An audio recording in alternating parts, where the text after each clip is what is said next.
Hello, my name is Josh from CyclonesOZ, and here is your latest update on the Lake Eyre flooding situation. There's a lot of moving parts to this update here, including the arrival of the water to the lake system itself in quite a dramatic fashion, and more rainfall now on the forecast, potentially for flood-impacted communities that has resulted in the lake filling. Before we go any further, I kindly ask if you consider subscribing if you do end up enjoying this video as well, and let me know what you thought of the video in the comment section down below. But let's get stuck straight into things with a look at the Lake Eyre system right now. You can see Lake Eyre down here in the center left hand side of your screen with this blue shaded area, this blue sausage shaded area actually. Moving into the lake right now is the current expanse of the water, with about 2 or 3% of the lake now covered in about 3 or 4 feet of water in places. There is a significant volume of water moving into Lake Eyre. Keep in mind, Lake Eyre is huge, as I've said before, 8,000 square kilometers. It's massive and comparative in size to the Australian Capital Territory. It is a huge system here, and when you throw into the Lake Eyre South system down here as well, it is even bigger than that. It's located in the middle of Australia, just to the northwest of Murray, which is a small community in South Australia's desert region, and it's the drain area to the Great Artesian Basin, which is a river system, or a bunch of rivers moving into a river system that covers a whopping 1.7 million square kilometers across interior Australia. It's a huge system, and it accounts for about 25% of Australia's land area. It is vast, and it's one of the largest river catchment areas in the world. Of the rivers that drain into Lake Eyre, the Warburton, the Diamantina, the Cooper Creek, the Paru River, the Bullu River, a lot of these rivers are large, and when they are full, in this case here, which you can especially see with the Diamantina River still flowing through Queensland southwest in a dramatic fashion, and even in a more dramatic fashion as it gets into the northeastern parts of South Australia, it is a vast river system with a huge amount of water moving through it. The Simpson Desert is also turning green at this point in time. You can see massive amounts of greenery now starting to explode across southwestern Queensland. It really is a beautiful sight, that's for sure, in the wake of some of the most devastating floods in living memory and some of the most devastating floods in the last 50 years in this part of Queensland.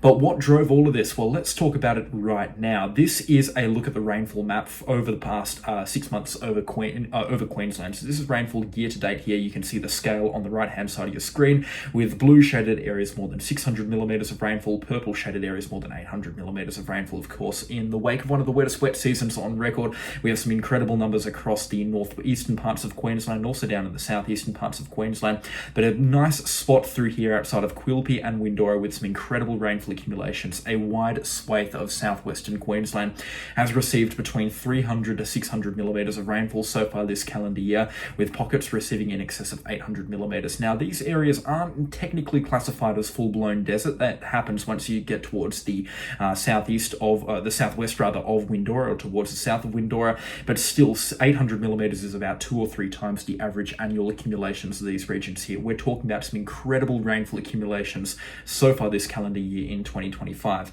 Some big time accumulations as well around the Charleville area, and then even down towards Thowlin and St. George, we've had some pretty big accumulations. And keep in mind, through this line of Queensland here, the majority of this rainfall here fell in the course of about a week, between March 15th out to about March 25th, 26th-ish. That's when pretty much all of this rainfall fell. It came very thick, it came through very fast, and it has resulted in some of the most devastating flooding in the last 50 years in living memory across southwestern Queensland. And unfortunately, this brings me on into the forecast aspect of this video here, and part of the reason why I'm making another forecast update for Lake Eyre's fill. You can see Lake Eyre down here in the northeastern part of South Australia, but there's more rainfall on the cards for Queensland. Using windy.com here in the European forecast model, there's a big swathe of southwestern and south central Queensland here outside of Tharmagambinda and Charleville, with a wide swathe of some pretty significant rainfall accumulations now on the forecast. Now, if you want to get more detailed forecasts on this, then make sure you are subscribed and check out my recent videos as well. But just briefly, we're expecting a low pressure system begin developing and to feed off the moisture developing from a tropical low in the Gulf of Carpentaria, and some developing tropical moisture in the Coral Sea over the next couple of days between the 10th out to about the 15th of May. This low pressure system will then get some steam going between the 15th out to about the 20th or the 22nd of May-ish, around that time frame, and we're expecting some pretty heavy rainfall to develop between Thursday the 15th of May out to about Thursday or Friday the 22nd or 23rd of May respectively into interior parts parts of Queensland, pretty much exactly 2 months on from when the bulk of the rainfall fell. And as you can see, for communities such as Longreach with 250mm on the forecast, Yarrika with up to 300mm, Addervale with 300mm, Quilpie with 200mm, Cunnamulla, Windora, Wyandra with rainfall accumulations between that 200 to 300mm mark. There's a lot of rainfall coming through. The saving grace is that this is just a forecast at this point in time, and there are some discrepancies between major forecast modelling, but there is a pretty general and a pretty robust consensus that interior parts of Queensland or New South Wales will pick up healthy accumulations between 150 to 300mm next week, especially into the later parts of next week between the 15th out to the 22nd of May. We're not 100% sure what rainfall's coming through for what places and exactly at what time, but we're still betting that there will be some contributions to already flood-ravaged river systems moving through interior parts of Queensland, New South Wales and into South Australia. Another important aspect of this video is, of course, the water flowing into Lake Eyre itself. Now, we will expect some significant contributions if we see rainfall materialise in this part of Queensland through here. You can see that's, again, part of the Great Artesian Basin, the drain for the Diamantina River and other rivers like it. The Diamantina River is, of course, the runaway largest river here so far. You can see it flowing into the Warburton River through northeastern parts of South Australia, and it has a flow to it, that's for sure. I mean, you can see here it's about 30 to 50 kilometres wide in places across the Simpson Desert. There's a massive expanse of water moving through here as it moves through the Warburton River catchment here, through the Cullamarina Private Nature Reserve, and then down in towards the Lake Eyre National Park and Lake Eyre itself, which it's just starting to reach into now, and it's begun the fill over the last couple of weeks.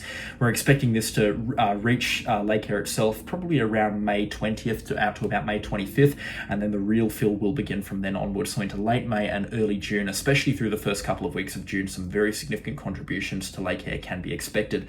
And you can see exactly what I mean as we play this through back to April 25th when I first started looking at the Lake Eyre situation here. The water was still into South Australia, into the northeast of South Australia, but it definitely hadn't reached Lake Eyre at this point in time.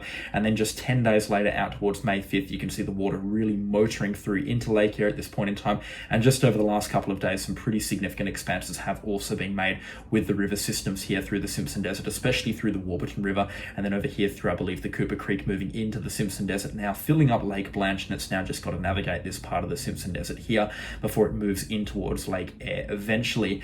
Again, very significant water contributions expected throughout the next couple of weeks. We're expecting some very significant rises to Lake Eyre. At this point in time, as I mentioned at the start of the video, we were looking at around maybe 3 or 4% of Lake Eyre actually being covered in water at this point in time, but you can see some pretty significant contributions now moving in from the northern side and the northeastern side, and that number is growing every single minute at this point in time.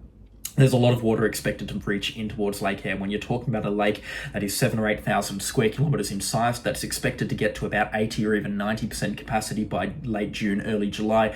You're going to be talking about a massive volume of water, somewhere in that ballpark, 500 or 600 cubic kilometres of water moving into the Lake Eyre system here.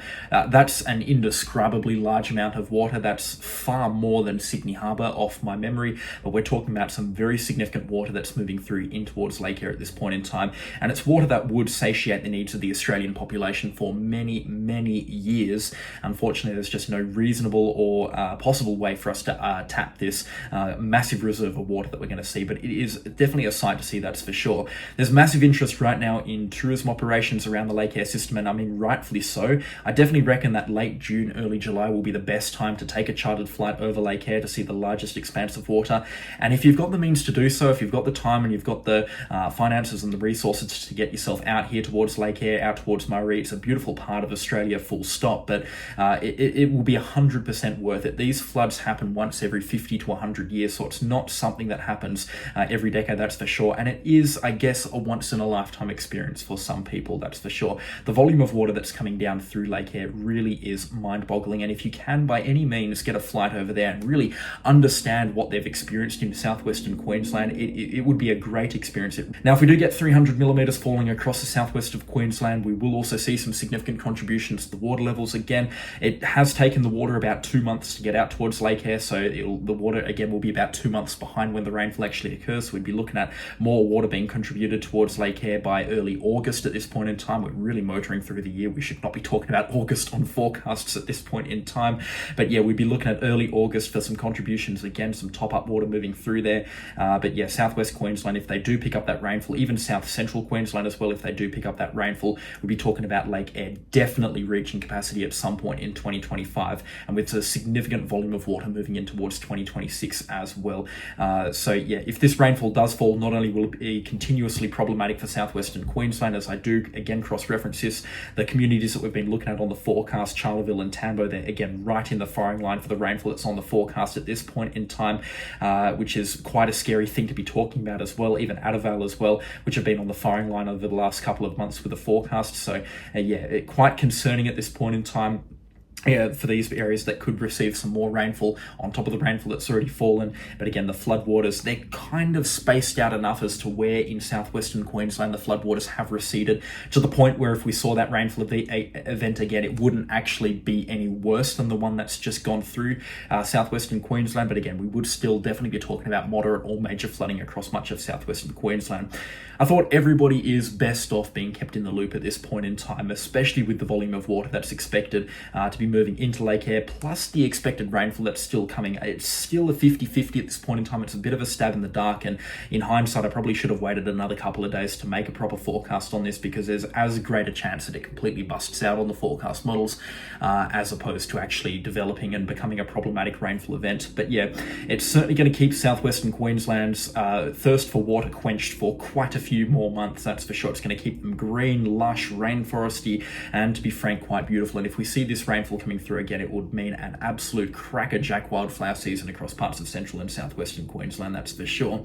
But yeah, again, thought everybody is best off being kept in the loop at this point in time. If you have enjoyed this little update on Lake Eyre as well, there'll be plenty more to come over the next couple of weeks and months as well, but hoping to make one a week. Then make sure you are subscribed and also leave a like on the video while you're at it. But that is all from me today. A special shout out, of course, the channel sponsors. The names are on screen right now, and again, I could not run this show without them. Their support is much appreciated, and I'll catch you all in the next storm. Goodbye.